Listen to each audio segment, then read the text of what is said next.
Hello, everyone. I'm Megha. I'm talking to you all live from Singapore. I'm a yoga therapist based in Singapore. I welcome you all to International Conference on Integrative Medicine, live here from Singapore, organized by Union Yoga Ayurveda. So let me start with introducing our special guest. So today we have a very special guest from India, Dr. Nitin Patil. I welcome you in this platform. So I'll share a little detail about a short intro on Dr. Nitin Patil. So he has done his master's and PhD in yoga and MSc in psychology. And he's assistant professor and head of Department of Integrative Medicine, Yoga and Ayurveda at Sri Devraj University Medical College in Kolar. And he's an Ayurveda graduate and pursued his MD and PhD in yoga from S. Vyasa Yoga University, Bangalore, India. And he's also a researcher in this field. He has published 18 articles which are indexed in national and international scientific journals, and he has also written 3 chapters in book. And he has conducted many yoga and Ayurveda awareness orientation program for students in colleges, universities, for prisoners, for police officials and corporates, more from wellness point of view. So Dr. Patil also has got opportunity to do his study and research work on multiple sclerosis in Germany. He has also been invited as guest lecturer and conducted a lot of workshop on yoga, Ayurveda in Singapore, Germany, Italy, Switzerland, Austria, etc. The list continues. So apart from his profession, we also have something interesting which he's been doing. He's involved in organic farming, which is being talked about a lot these days, and also something on medicinal plant related activities. He also enjoys a lot of hobbies like trekking, traveling, cricket, cycling, which is very interesting. So without wasting too much time, I'm really honored to invite you. Over to you, Dr. Patil. Thank you. Thank you, Megha, for the kind introduction, and thank you, Anna, for the helping me throughout this journey of last couple of days.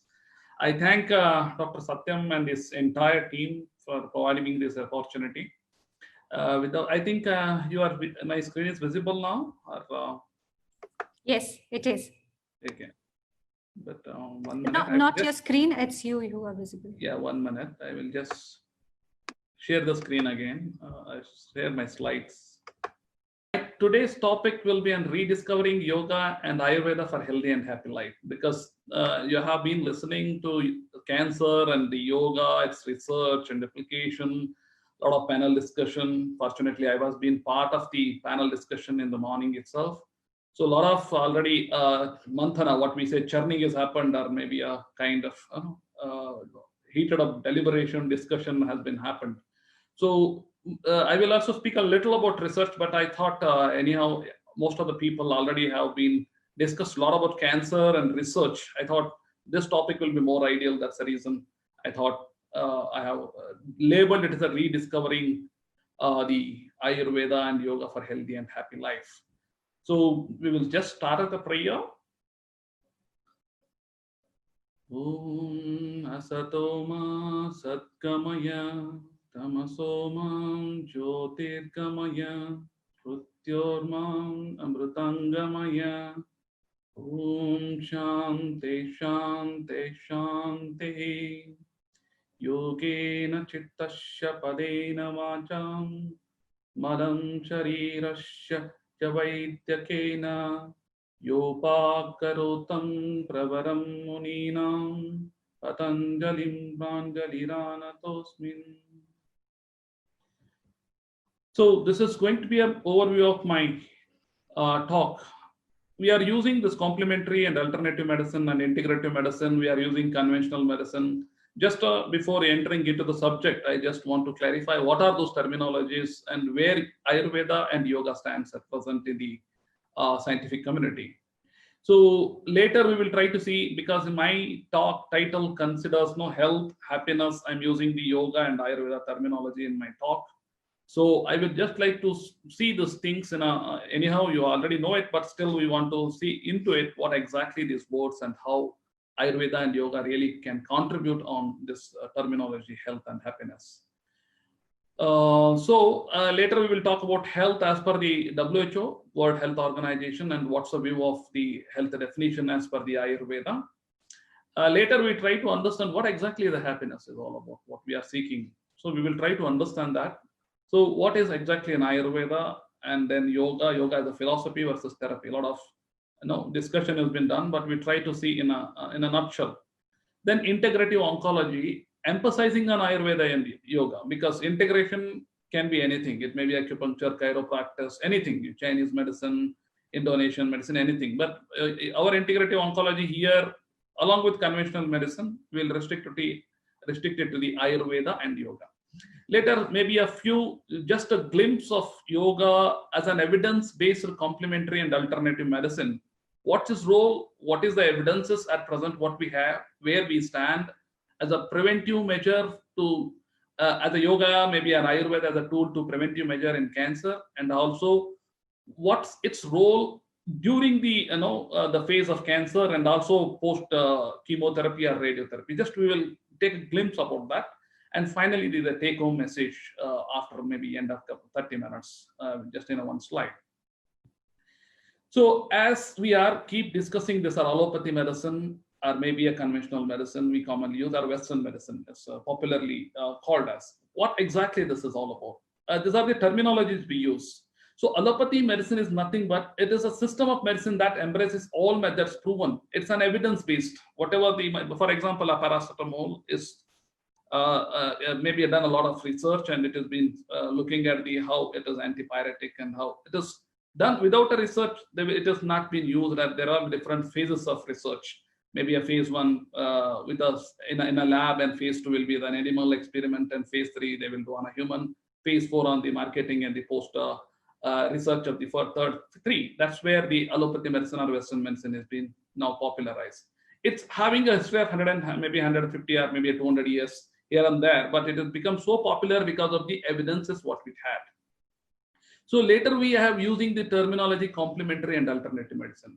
These are the apart from the conventional medicine, whatever the Western medicine, other things. A lot of every country have their own system of medicine, which has been maybe historically been utilized, or over a period of time it has been developed. They are contributing in one or other way, because as I said, the conventional medicine or Western medicine having maybe a 1 or 2 century old. It is not bad. Before that, there was a human being were existing, and people are living happily and healthily. So there were people utilizing the other system of medicine on their local. It may be Indonesian medicine or Chinese medicine in China, or Indonesian medicine in Indonesia. So in the similar fashion, every country have their own system of healthcare before Western.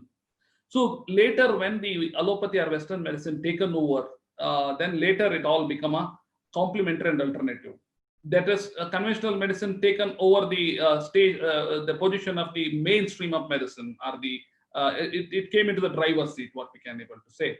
Then the other system of medicine, those who are the traditionally used in every country, as came into the complementary. In general, I'm talking. Okay, so that's where the complementary is nothing but where you are adding to the existing treatment. Somebody is taking a Western medicine for hypertension or back pain or a cancer.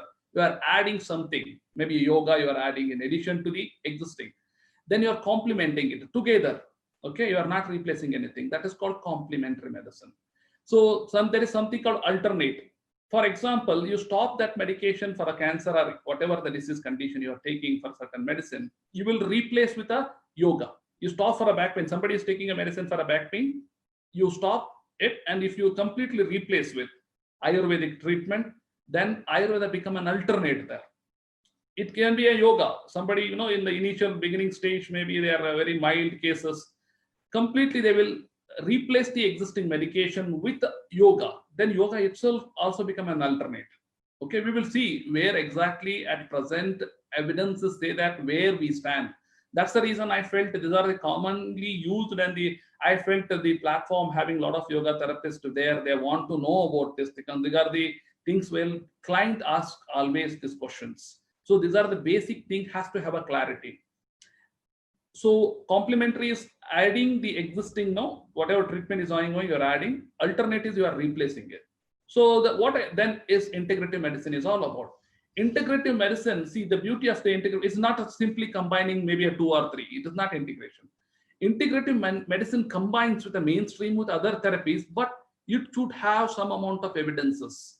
If it lacks evidences, it cannot be called as an integrative medicine. Please understand, this is very, very important. But what I am seeing people is they simply use integration because without having the proper evidences. If we say it's an integrated medicine, this is not my definition. I have borrowed it from the expert who are drawn after several deliberation. They have defined these definitions. So this integrative medicine is a combination of mainstream along with alternate or complementary. It's very, very important. The word is very important here. Quality of evidence must be there. Unless and until there is an evidence, it is not called as integrative medicine. I want to make it loud and clear here. That is the approach. So now we try to see what exactly Ayurveda and yoga now here. So Ayurveda and yoga here, as I said in the morning panel discussion, I don't know how many people were there. So I was keep telling, these are not two different things. If you look at the history or maybe the purpose when it is written by our ancient Rishi Munis or our so-called now Vaidya we can say, or maybe our doctors we can say in those days, their purpose was very clear. Nowadays, most of the research is driven by pharma. There are so much lobbies are behind it. There are so much influence whenever there is a research happens. It may be a compulsion, it may be a policy, it may be a lobby of pharmacy. But in those days when these Ayurveda and yoga has been written, there was no intention to make it commercialized, it was the completely purely based to help the people out, not to commercial purpose. When this commercial angle comes, lot of dilution, lot of deviation happens. That's why I'm bringing that issue here is it's a divine thing which has happened 5,000 years back. So we hardly have a talk about science which has become mainstream, which is maybe not more than 200 or 250 years. So what I'm trying to say here is they are very clear. They never told yoga and Ayurveda are two different things, which I keep on emphasizing in most of the platform. But unfortunately, this has been considered now Ayurveda and yoga are two different things. No. For a body, they are focused more given in the Ayurveda. For a mind, their focus as they have used the yoga as a tool. So it is not two different things. Unless and until this combination is there, it's not a complete treatment. If you are somebody you are treating partially, then you will not get a desired outcome. That's what is happening at present. There are people only using yoga without Ayurvedic concept. It was not a good combination. I can give you plenty of historical evidences because Ayurveda is the Upaveda of Atharvana Veda. You yourself, you can able to see in the quotation, Yogena Chittasya Padena Vacha. Malam Sharirasya Chavaidakena. So, for a Sharira, this physical body, you require Ayurveda. So, Yopa Karotam Pravaram Muninam Patanjalim Pranjali. What they are trying to say here is, it is purely meant, the yoga is meant for the mind management, Ayurveda is meant for the physical body management. There are evidences that there you can even handle through Ayurveda in mental conditions, but when it comes to the mental management, it is left in the most of the things has been taught in yoga. I want to make it very clear because a lot of people have a confusion. It is not two entire different thing. But later, even in India itself, we have a separate council, Central Council of Ayurvedic Sciences, where Dr. Dhiman was there. He is heading that department. Dr. Raghavendra Rao is also as a part of this gathering. He is heading the Central Council for Research in Yoga and Naturopathy. Even in India, we are not really able to come together because I don't know where it has went wrong. We are trying to working up. So, but I want to make you people sure that whenever you practice your therapy or Ayurveda or maybe yoga therapist, you combine both.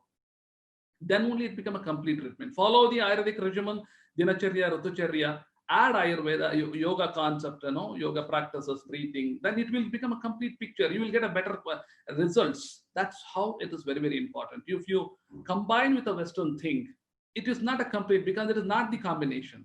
Certain combinations are good, no? Even we dress up, we should have a particular combination. Otherwise, it will not match. The food also, whenever you eat, it also have a certain combination. Hope it is clear.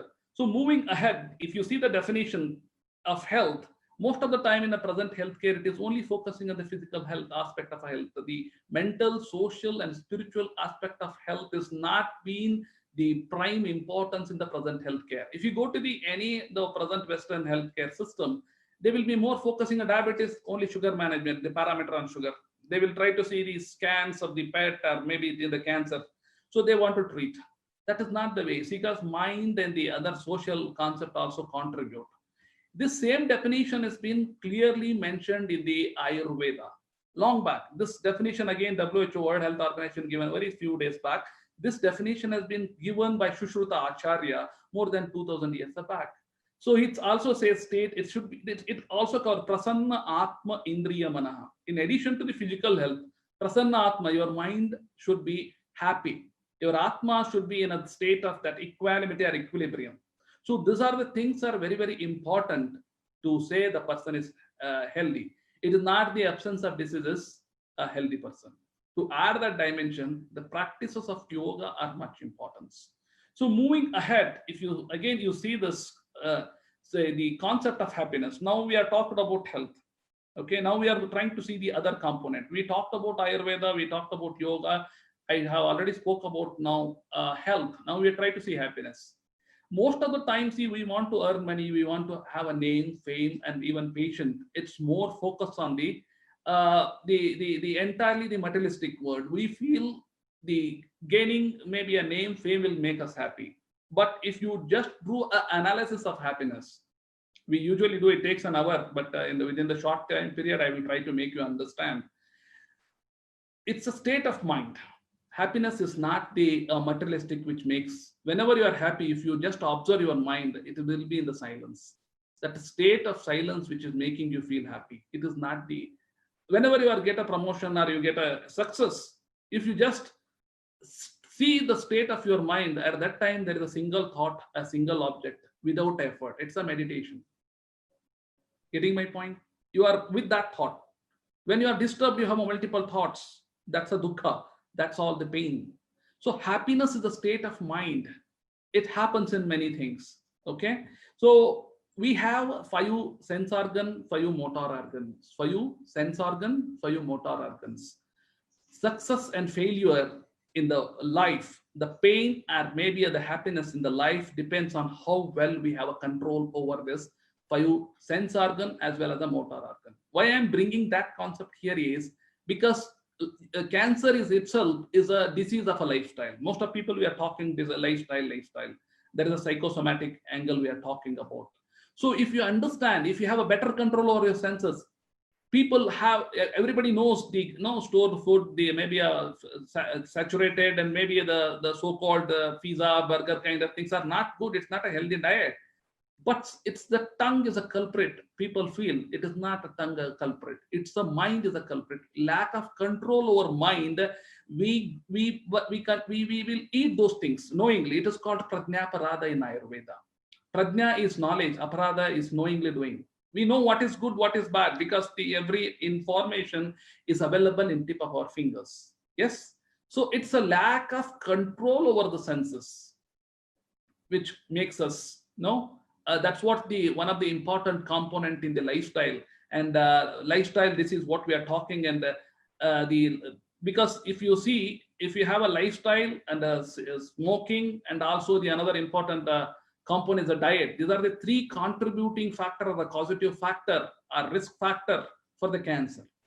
And if you have a proper control over the mind, you have a proper control over the senses. For example, we are going on a road, thinking something else, your mind is absent there. There is a big vehicle coming behind you and making a horn. You are not really able to listen that. There is a proper frequency of a sound and there is a proper physiology of ear. But still you are not able to have the knowledge of the shabda or sound of a horn. Why? There is an absence of mind. So see the beauty of when there is a mind comes back, you are able to hear that sound. So mind is a powerful tool. Success and failure, or maybe our control over lifestyle is possible when you have a strong control over the mind. And mind can be controlled through the yoga, because yoga is chitta vritti nirodha, mana prashamana upayaha, samatvam yoga uchate. That's the beauty. See, unless and until we understand this philosophy, simply moving the hand will not help, or simply making a breathing will not help. I have a lot of patients. I just speak to them. I never give. I have my students last week. She was under depression. She was on a psychiatric medicine. I just counsel half an hour each for 2 sessions. I have not given single practice of asana, single practice of pranayama. She was completely normal. She was not able to sleep for almost a month. My 2 sessions. I'm not telling, that is called Jnana Yoga. Yes, you are given a knowledge. I have made her identified where are problems. And I asked, listen to her problem. Identified. I asked her to do a small exercise. She did it. She identified it. So recognition, I have not given anything. Recognition problem was a 50% solution.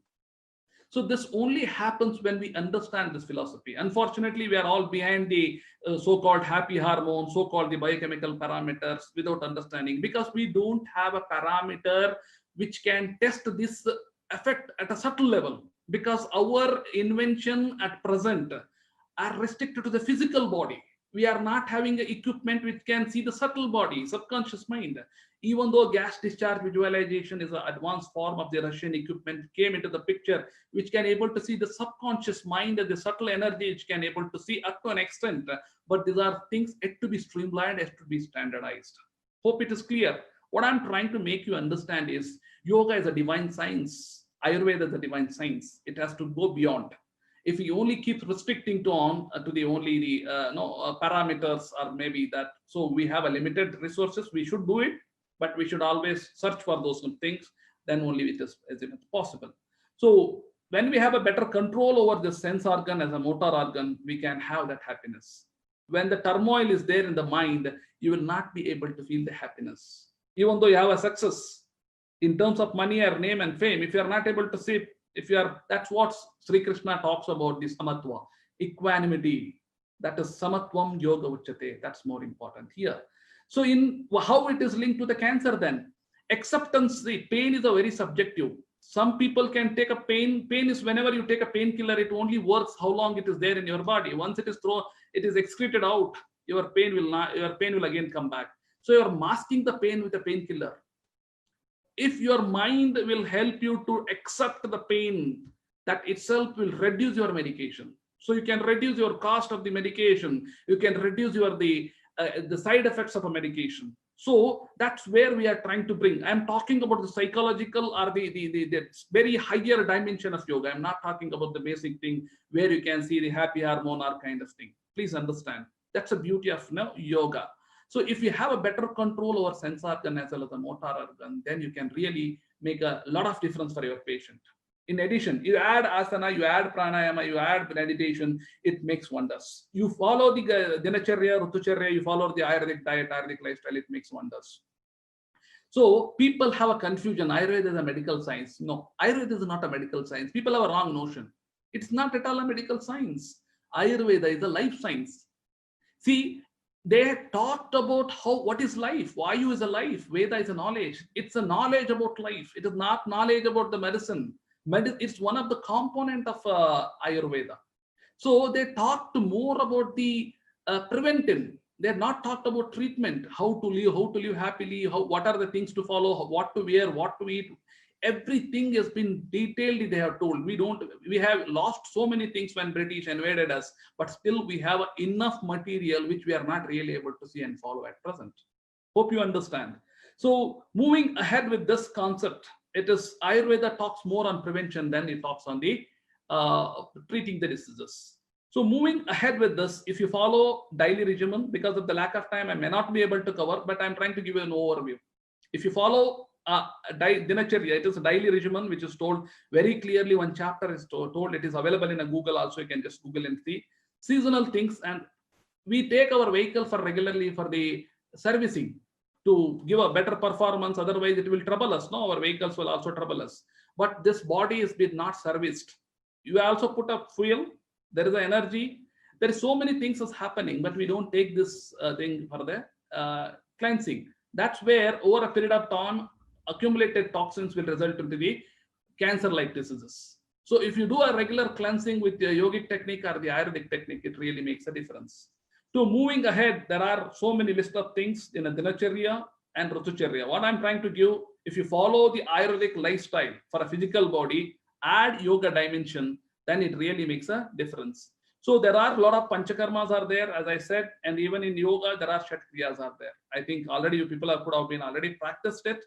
This all things makes together a healthy lifestyle, because that's what I'm trying to bring here repeatedly. I'm talking about. If you take one component, say it is not happening, it will not happen. It's a life science. It has to be practiced as a whole. It's a holistic science. That's what you have to consider, all concept. Then only it will work. Otherwise, it will not work. So diet is one of the important factor, because I had been chance to be in Singapore in 2008. I have seen the type of, because it is nothing has been grown, everything comes from outside. Is most of the thing has been stored. Yes, so I'm not denying anything. As per the region, we have to follow our diet, but still we can able to understand what is healthy diet. Okay, it's very, very important. If you practice, you take any medicine, if your health is diet is not good, medicine of no use. Please understand, this has been proverb is given in the Ayurvedic text. So now we try to see the philosophy of yoga. I will take another 6-7 minutes I have, I think. So yoga is actually a philosophy. Okay, as we don't have a tool to handle present psychosomatic ailments, that's the reason the philosophy started using as a therapy. But using therapy is very superficial way effect are the of yoga, because you can fly in the air. That's the capacity we can get into the. It maybe looks very because when we use the left brain, logical brain, how one can fly. It's possible. We don't practice that extent because our lifestyle. You have to follow brahmacharya, food, and the way you follow. If you can able to do till today, a lot of we can able to do that. That kind of things has been told in the yoga philosophy, yoga shastras. We are only restricting today to the. It is reduces the sugar level. It reduces the blood pressure. It is very superficial or very vague way of looking at the beneficial effect. I agree, these are all requirement, but it is much powerful tool than what we think of. If we can really go in depth and explore the yoga as a whole, what it has been told in the shastras. Okay, so in this moving ahead, yoga basically a mind management, and keep on telling Ayurveda is for the body, yoga is for the mind. If we can able to combine these two, we can have a healthy and happy life. And there are different paths. As I said, without giving any practices, the patient who was on a psychiatric medicine, she was an MB medical student of a third year, she can able to recover with a two counseling, made her understand where that is called Jnana Yoga. It may be a Jnana through the psychology, Jnana through the, it may not be from Sri Krishna's Bhagavad Gita. It may be anything. Jnana is Jnana. Make her understand what knowledge which is calming your mind. Yoga is calming the mind. Calming the mind through knowledge is Jnana Yoga. Calming the mind through the selfless service is Karma Yoga. Calming the mind to the maybe surrendering to the God is Bhakti Yoga. There are Raja Yoga, the path you already know. Yama, Niyama, Asana, Pranayama, Pratyahara, Dharana, Dhyana, and Samadhi. People feel Samadhi is the end of a life. No, Samadhi is the beginning. Okay, so these are the 8 practices which we have to do.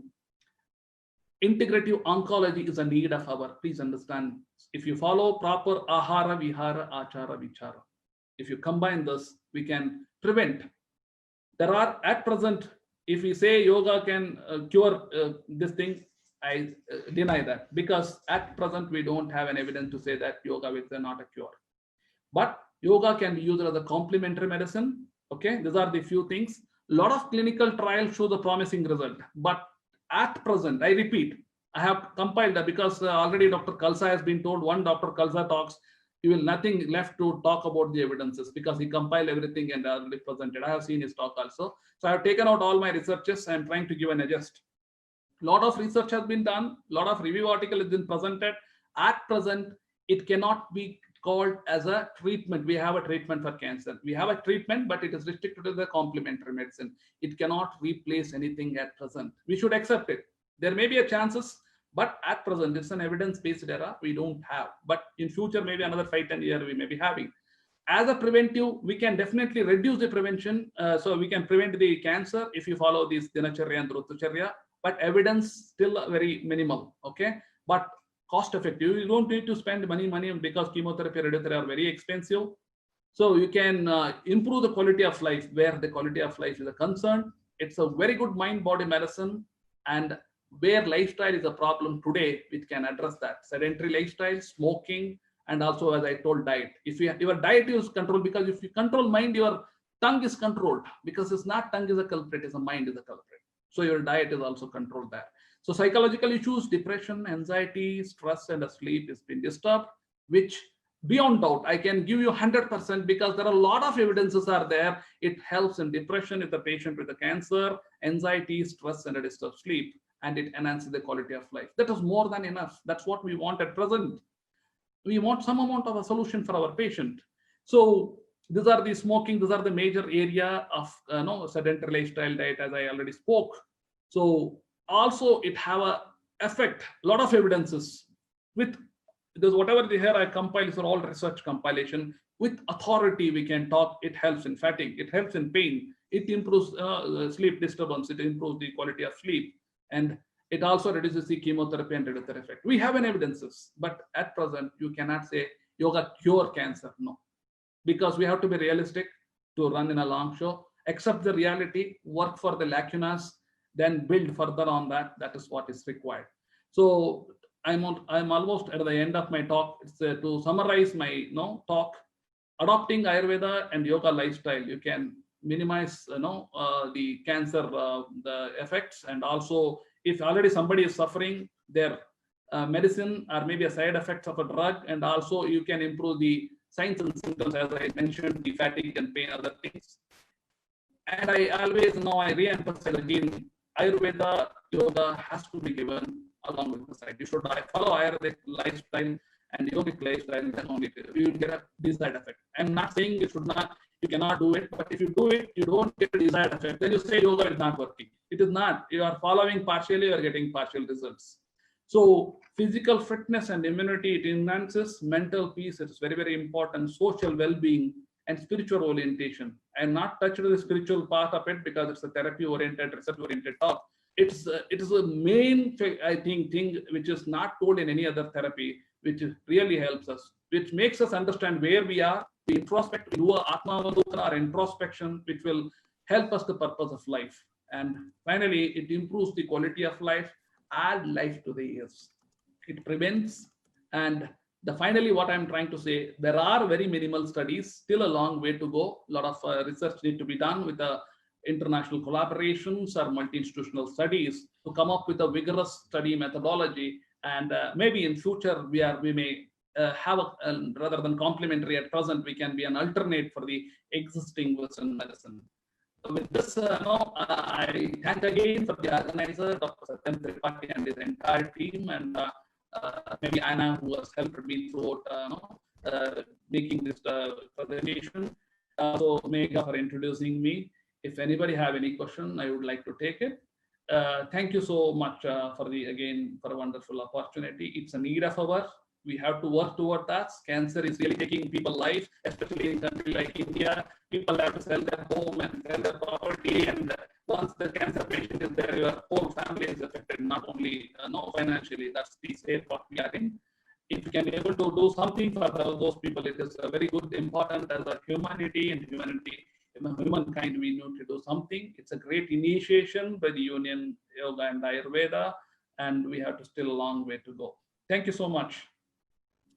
Thank you, Dr. Patil. That was very, very informative. I must say that. Please ask your question. We have Dr. Patil to answer them all today.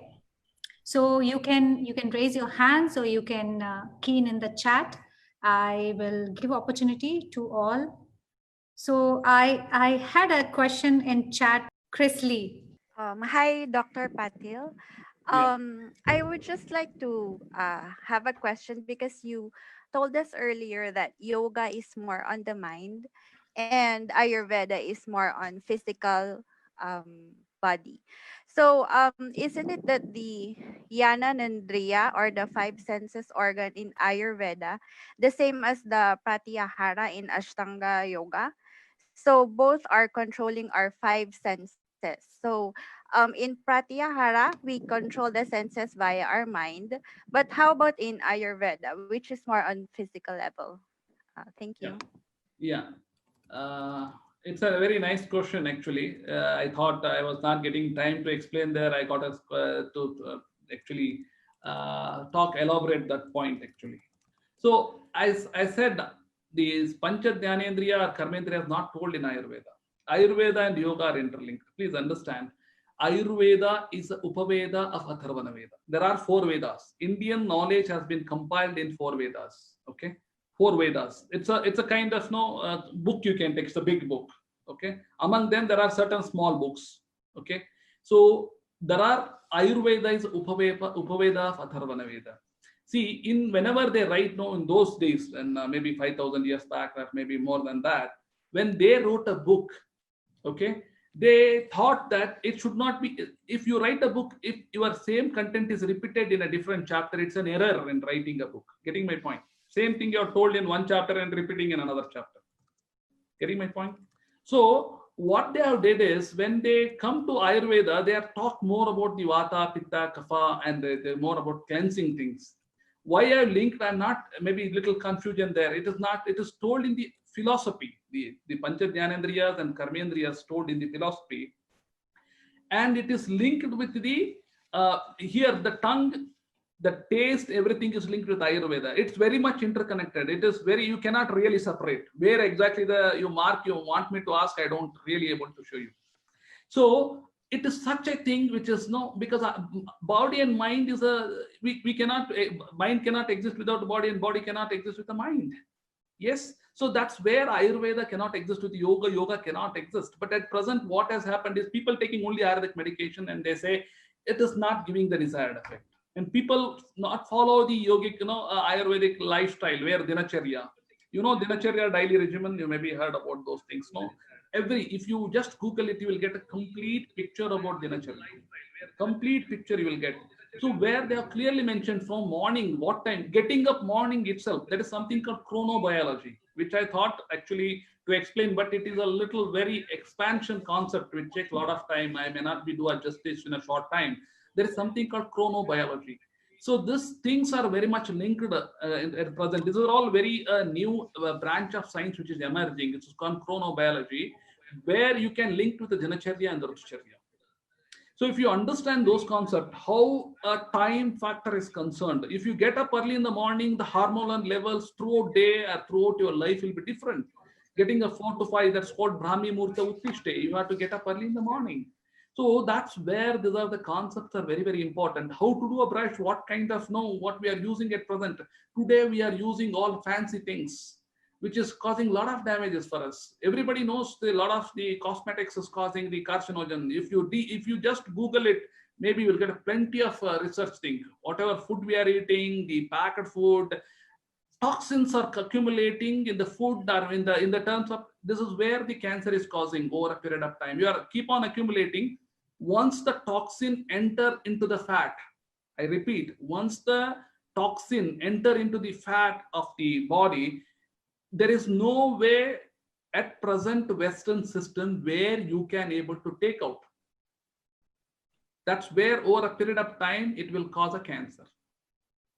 But in Ayurveda, if you take this oleation ghee, do a massage, do a sedation, that toxin which is there in the fat, we are doing a research on that. So I'm trying to make you understand. Fat in the sense it is not the abdominal fat, the fat which is there. There is no path, there is no pipeline, there is no channel connected in as per the allopathy system. But in Ayurveda, through that, you can bring that back. So to come back again to that, it is the interlinked one. I'm not telling that the Dhyanendriya, Karmendriya belong to that. It is together.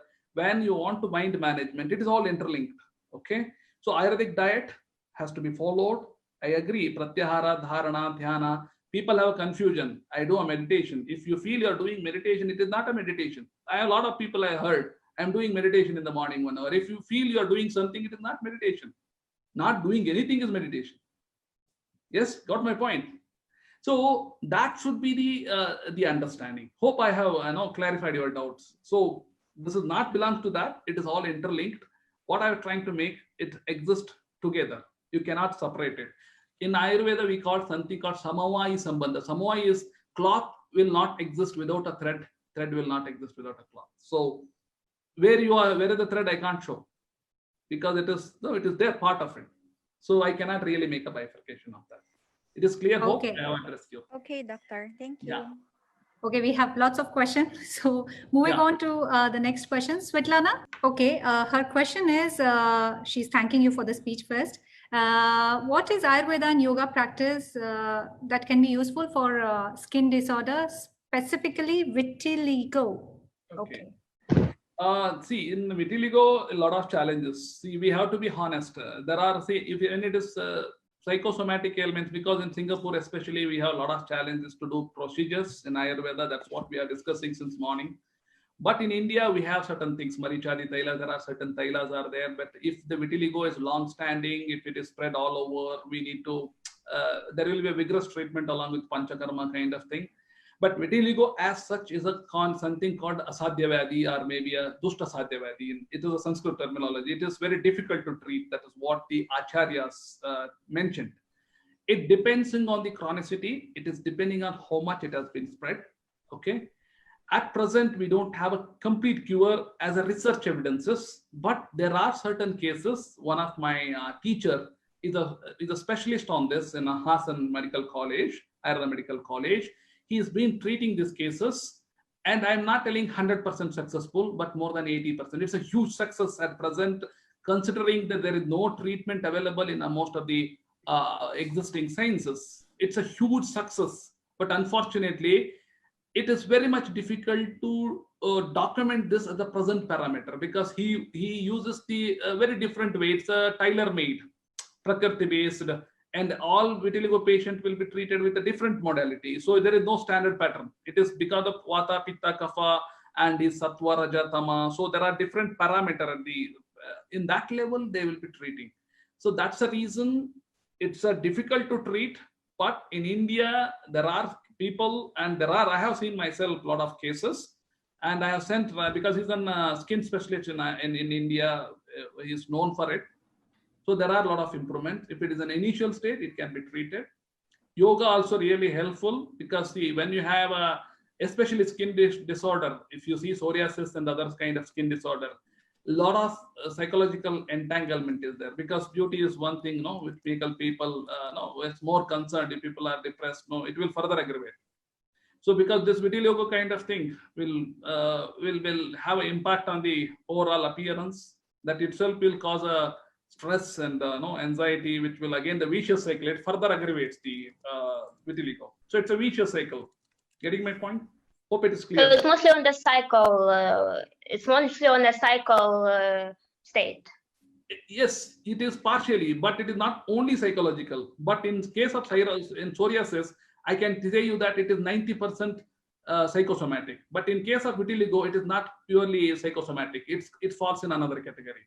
So that's where there is a role of yoga, but a role of yoga is limited there. But if you add Ayurveda cleansing along with you add completely, then still a lot of chances. Again, I repeat, the nature, how long the chronicity, how long the history of vitiligo, and also how much it is spread.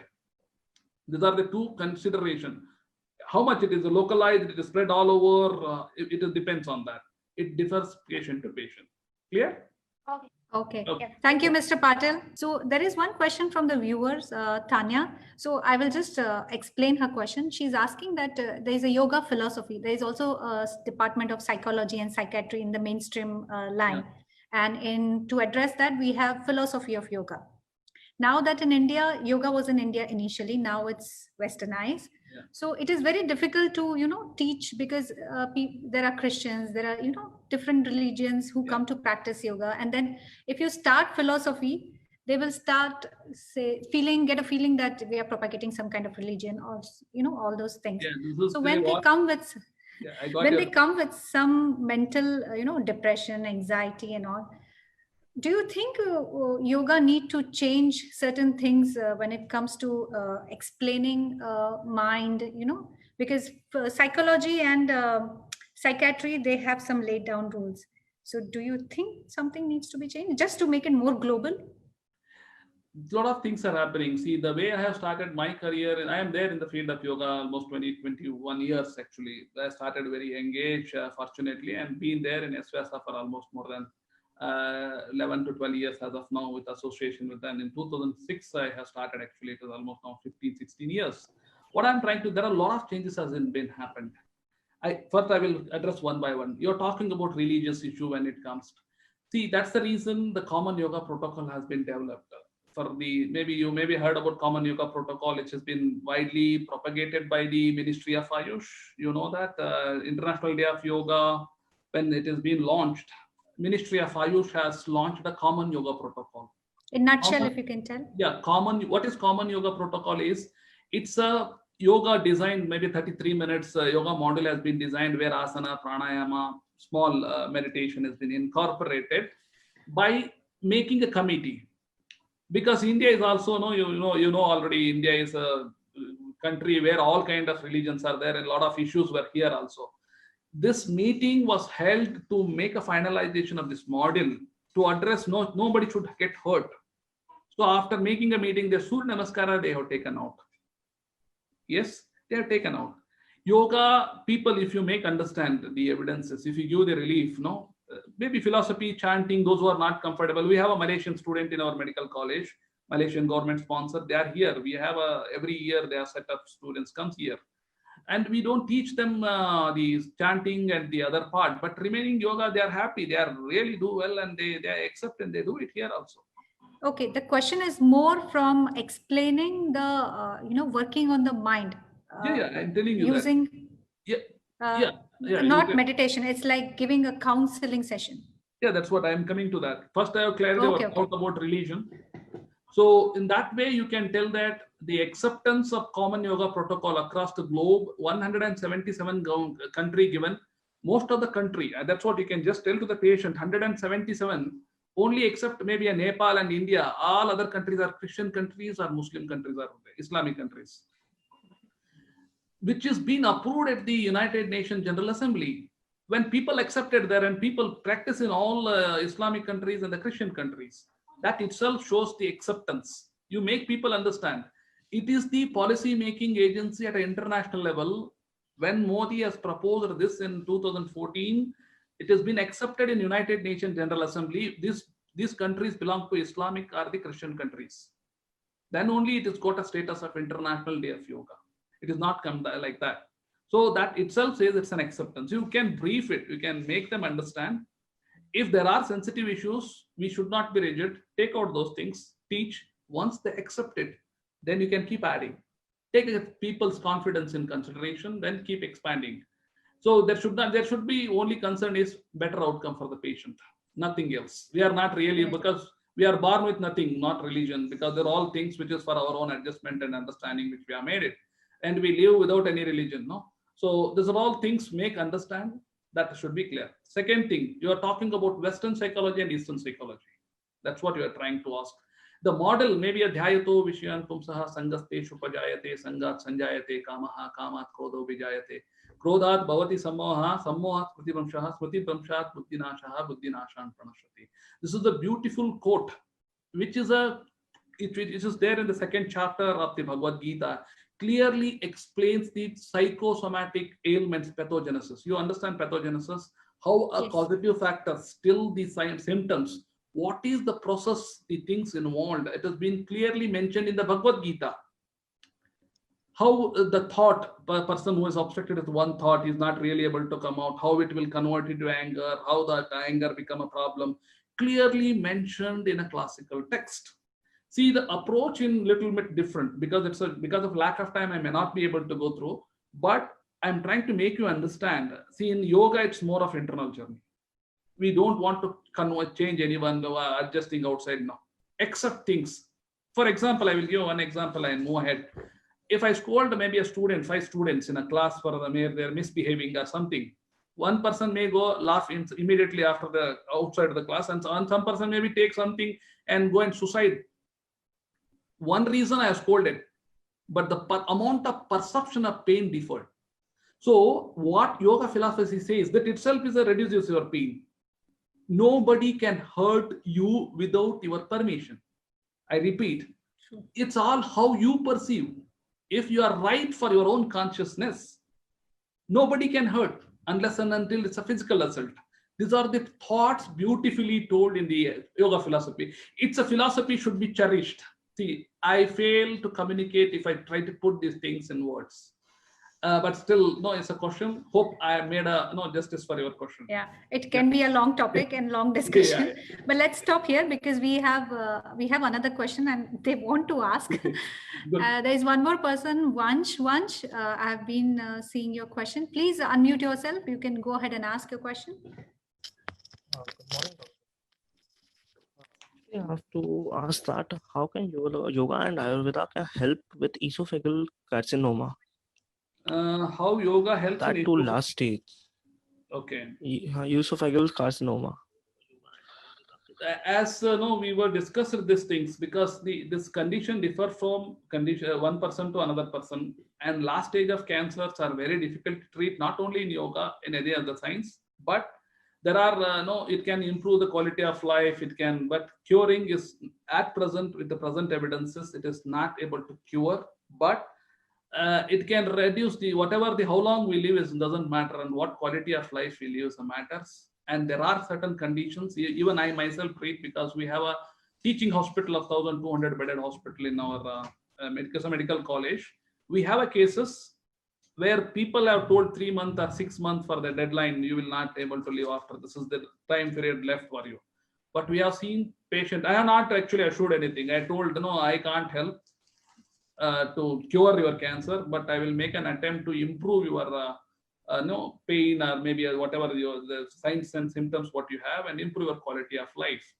So which we made an attempt, and fortunately I can quote in Ahmedabad when I was there in 10 years back. It's also last stage of cancer, where she has told in 3 months she lived 7 years. It was astonishing for me. Even I never thought she will never live her 7 years, and her quality of life and other things were very much normal. So to address your question, at present, we don't have any cure for that, but pain, fatigue, and these chemotherapy, radiotherapy, acceptance. The spirituality, usually people comes when we have a life, no, we are all running behind name and fame and other things. Now it's a time to introspect. We never see, we just do a introspection before going, that really helps. So acceptance of the disease itself, we do whatever best available treatment in the world, we do everything, then give up. That giving up is the art which comes with yoga. That will not come with the only body movement or the breath movement. It comes with understanding the philosophy. Do everything possible, then you can't do anything about it. Why to think? That understanding you to make with a love and care. That can a good counselor can do that. Hope I have understood your question, sir. Vishnu? Yes, sir. Thank you so much, Dr. Patil. Yeah. That's very beautifully answered. If we understand the importance of that, I think most of the problems will be solved in everybody's life. So we have one more question from Maya. I will read out her question. Her question is more from putting yoga at a grassroots level. I mean, Okay. Educating the kids and putting it in education system. So, like that. Why isn't it put in education system? Yes, it's a very nice question again, because these are the things which we are keep on discussing. In last few years, I was trying to tell people, the whole thing is it should be brought into the education system. That's where we can really bring a change at a larger scale. Otherwise these conferences are limited to only few people and few things. It is not. If it comes to as a policy, because now we have a national education policy in India, which is launched this year, 2020, where Ayurveda and yoga they're trying to bring. Again, these are the issues. A lot of political pressure. They are not don't want it's a Hindu or kind of thing you are trying to bring in the syllabus curriculum. There are a lot of hindrance. Every country have this. I don't know about Singapore. What is the problem there? But there are schools. I heard in the US there are people are teaching yoga. I don't know whether part of curriculum, but there are schools they are teaching yoga in the school itself. And we have a plenty of research to say that it good for the physical development, it's good for the cognition, memory. There are so many good things happen. More than that, in the present thing, people with the 95 in India, I don't know, I have a statistics about that. With 95%, people are jumping from the 3rd floor or 4th floor and committing a suicide. In view of that, they are not able to get a seat in this desired college. They feel it's the end of a life. That's the state of mind what we are now. It's all highly intellectuals. It's all intellectual idiots what we are now generating. Unless and until we have that state. See, this is very, very important. Earlier it was IQ. Now it's an era of EQ, emotional quotient. The person who will be more successful in life who have a better EQ, not with a better IQ.